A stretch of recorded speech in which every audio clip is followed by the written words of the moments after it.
So, and I've asked a number of the guests this, and I think this is maybe the most important question I ask most of my guests is, we're going through difficult times. We've got the pandemic. We've got some issues with racial relations and police issues. And of course, the politics is just absolutely crazy right now. And so it's challenging times for a lot of folks. And so what would you, as a leader, what would you tell people about how to think, how to act, give us your thoughts about the next 6, 8, 12 months, kind of what you see as the best way forward for us as a country?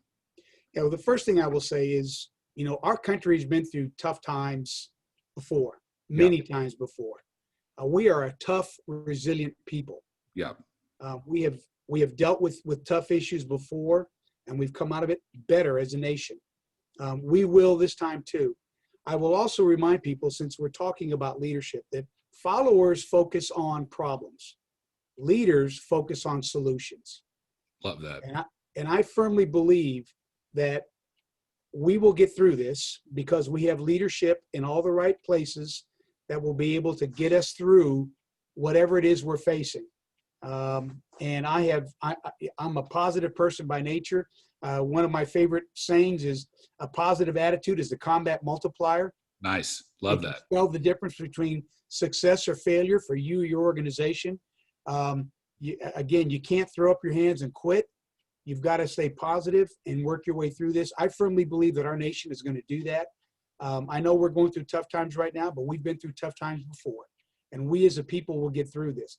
I just pray that we don't have to have something like a 9/11 happen to unite us again as a people and to bring us together and to help us figure out this whole situation. I pray we don't need something like that to make that happen. I pray that we as a nation, with the right leaders in place, we'll figure out a way to get through this and get us back to center again, back to being Americans, Aggies, who care for each other, who love their families, who love each other, and want to see this country succeed in the future. I firmly believe that. But again, followers focus on the problems. Leaders focus on solutions.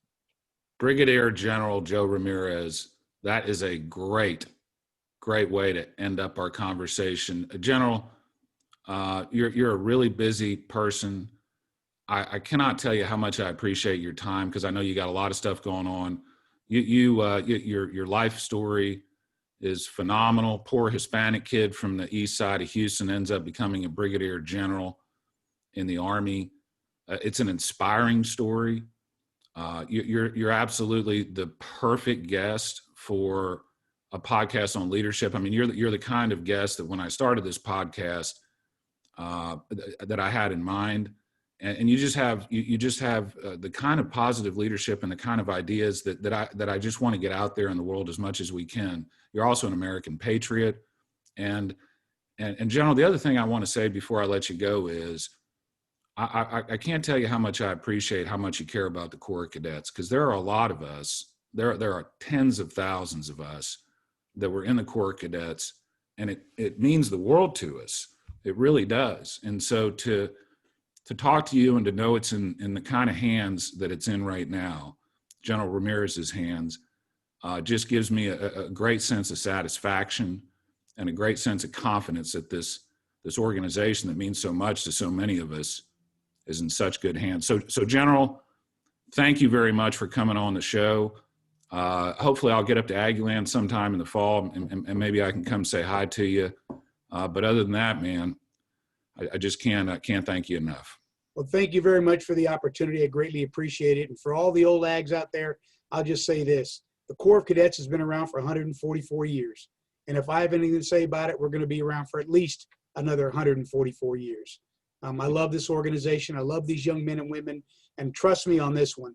These are great young men and women. They're going to go on to do great things in our communities, our state, and our nation in the future. And we can all be very, very proud of them. God bless all of you.